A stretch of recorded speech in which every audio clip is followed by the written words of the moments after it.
प्रधानमन्त्री दाहालको भारत भ्रमणका क्रममा दुई देशबीच 7वटा विषयमा सम्झौता, हवाई रूट विस्तार र पञ्चेश्वर परियोजनाबारे भने सहमति हुन सकेन।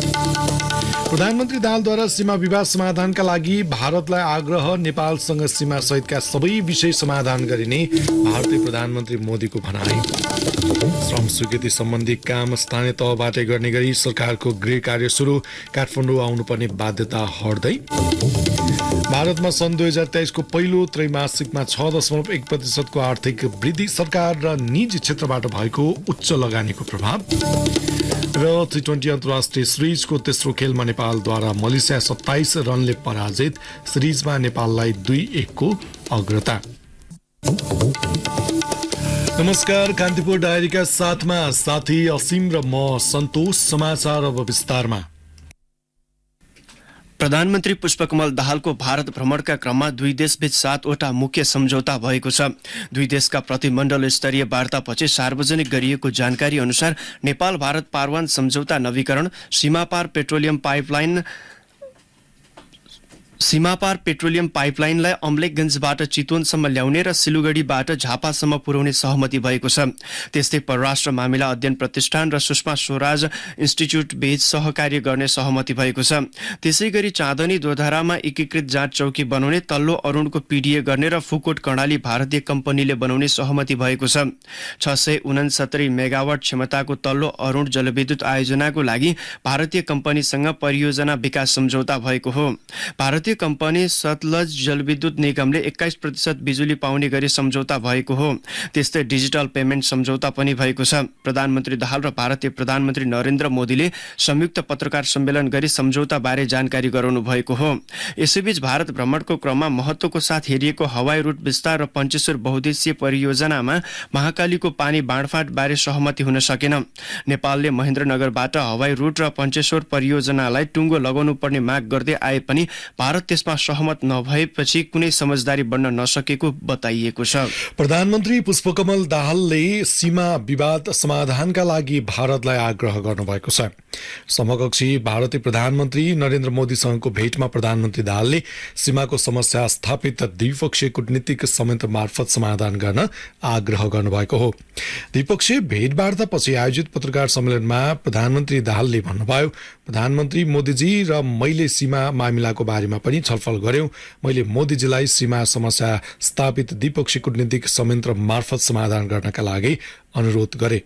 पत्रकार सम्मेलनमा बोल्दै भारतीय प्रधानमन्त्री मोदीले नेपालसँग सीमा सहितका सबै मुद्दाको समाधान गरिने बताउनु भएको छ।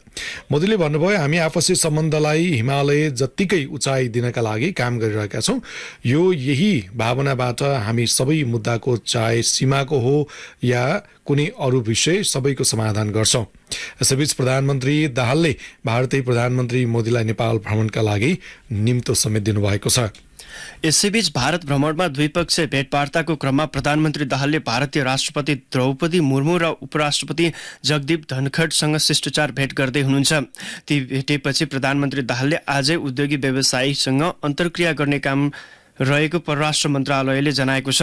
4 दिने भ्रमणका लागि हिजो नयाँ दिल्ली पुगेका प्रधानमन्त्री दाहालले भोलि मध्य प्रदेशको उज्जैन र इन्दौरको भ्रमण गर्ने तय भएको छ।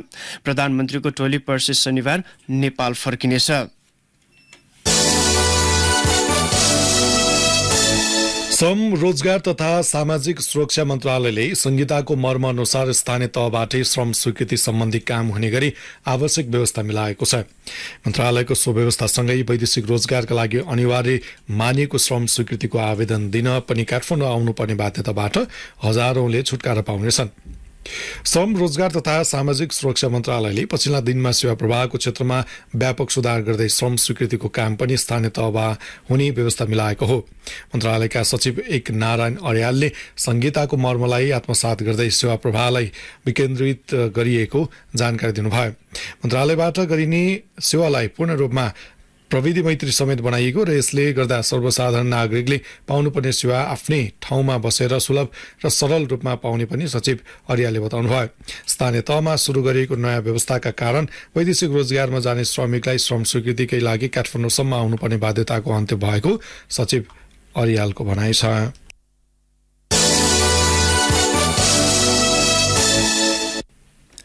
काठमाडौँ उपत्यकामा मेलम्चीको पानी वितरण पुनः सुरु गरिएको छ। करिब 1.5 सातादेखि वितरण बन्द रहेको मेलम्चीको पानी आजदेखि सुरु गरिएको मेलम्ची खानेपानी आयोजना कार्यान्वयन निर्देशनालयका प्रवक्ता चन्द्रकुमार श्रेष्ठले बताउनुभयो। आयोजनाको महाकाल स्थित भण्डारण केन्द्रबाट पानी वितरण सुरु भएको हो। कीर्तिपुर, बाँसबारी लगायत क्षेत्रमा भने पानी वितरण सुरु गर्न अझै केही दिन लाग्ने प्रवक्ता श्रेष्ठको भनाइ छ। मेलम्ची खानेपानी आयोजनाको मुहान तथा हेडवर्क्समा केही उपकरण जडान तथा मर्मत सम्भार गर्नुपर्ने भएकाले पानी वितरण बन्द गरिएको थियो। आयोजनाको गेट नम्बर 9 मा रहेको हेडवर्क्समा नयाँ सिलिन्डर जडान तथा मर्मतको काम सम्पन्न भइसकेको आयोजनाका इन्जिनियर पदम बहादुर कुँवरले बताउनुभयो। गत सोमबारदेखि नै सुरुङमा पानी पठाइसकिएको र सो पानी सुन्दरीजल प्रशोधन केन्द्र हुँदै काठमाडौँको विभिन्न भण्डारण केन्द्रमा जम्मा हुन थालेको उहाँको भनाइ छ। कान्तिपुर डायरीमा अब ब्रेकको पालो। अब अन्तर्राष्ट्रिय प्रसङ्ग। भारतमा सन् 2023 को पहिलो त्रैमासिकमा 6.1% को आर्थिक वृद्धि भएको छ। उपभोग कम भए पनि सरकारी र निजी लगानी उच्च हुँदा पहिलो त्रैमासिकमा 6.1% को आर्थिक वृद्धि भएको हो। भारत विश्वकै तीव्र आर्थिक वृद्धि दर भएको मुलुक समेत बनेको छ। कोरोना महामारीपछि चीनको अर्थतन्त्र सुस्त हुँदा भारतमा भने आर्थिक वृद्धि उच्च देखिएको छ। विश्व आर्थिक मन्दीका बावजुद भारतमा यो वर्ष 6.5% को आर्थिक वृद्धि दर हुने प्रक्षेपण गरिएको छ।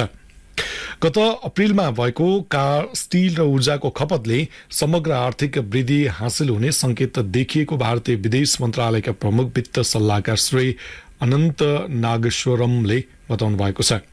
एसियाको तेस्रो ठूलो अर्थतन्त्र रहेको भारतको आर्थिक वृद्धि दर यस अघि 5% मा सीमित रहने प्रक्षेपण गरेको थियो।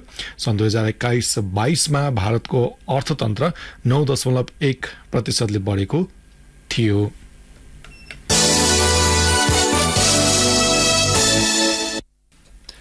कम आय भएका अफ्रिकी र मध्यपूर्वी राष्ट्रमा रोजगारी समस्या जारी रहेको संयुक्त राष्ट्रसङ्घको श्रम संगठनले जनाएको छ। श्रम संगठनले गरेको अध्ययन अनुसार ती राष्ट्रमा कोरोना महामारी अघिको स्तरमा पनि रोजगारी सृजना हुन नसकेको उल्लेख छ। विश्व बेरोजगार दर 5.3% ले घटेको छ, जुन संख्या 19 करोड 10 लाख हो। कोभिड-19 पछि रोजगारी बजारमाथि उठ्ने क्रममा रहेको अन्तर्राष्ट्रिय श्रम संगठनले उल्लेख गरेको छ। सन् 2022 मा 5.4% र सन् 2019 मा 5.5% खस्किएको तथ्याङ्क छ। उच्च आय भएका मुलुकहरूमा महामारीपछि रोजगारी बजार पुनः खुलेको तथा अवसर सृजना भए पनि कम आय भएका मुलुकको अवस्था भिन्न रहेको अध्ययनले देखाएको छ। उत्तर अफ्रिका र अरब राष्ट्रका कम आय भएका मुलुकमा बेरोजगार दर महामारी अघिको भन्दा 11% र 9% ले बढेको छ। ल्याटिन अमेरिका, क्यारिबियन, युरोप र एसियाले बेरोजगारी दरमा सुधार गर्दै महामारी अघिकै अवस्थामा पुर्याएको अध्ययनले देखाएको छ।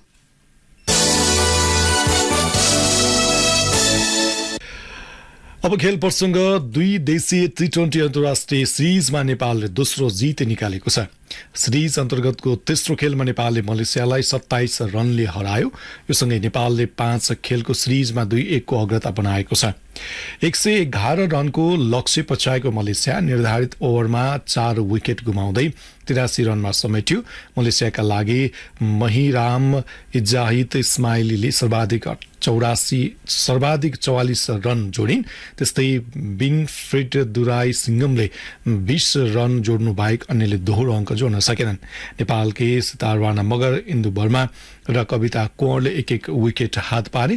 त्यसअघि मलेसियाले टस जितेर फिल्डिङ रोजेपछि पहिले ब्याटिङको निम्ति पाएको नेपालले निर्धारित ओभरमा 5 विकेट गुमाउँदै 110 रन बनाएको थियो। नेपालका लागि कप्तान रुबिना छेत्रीले सर्वाधिक 27 रन जोडिन्। त्यस्तै सितारवाना मगरले 21, ज्योति पाण्डेले 23 रनमा आउट भइन्। मलेसियाकी निकनुर अतियलाले 2 तथा ईसा इलिसा र विनिफ्रेड दुराई सिंगमले समान 1-1 विकेट हात पारेका थिए। पहिलो खेलमा 5 विकेटले पराजित भएको नेपाल दोस्रो खेलमा 7 विकेटले विजय भएको थियो। नेपालले सिरिज अन्तर्गतको चौथो खेल भने पर्सि शनिबार खेल्नेछ। जाँदा जाँदै यस बुलेटिनका मुख्य प्रसङ्ग। प्रधानमन्त्री दाहालको भारत भ्रमणका क्रममा 2 देश बीच 7 वटा विषयमा सम्झौता, हवाई रूट विस्तार र पञ्चेश्वर परियोजना बारे भनी सहमति हुन सकेन।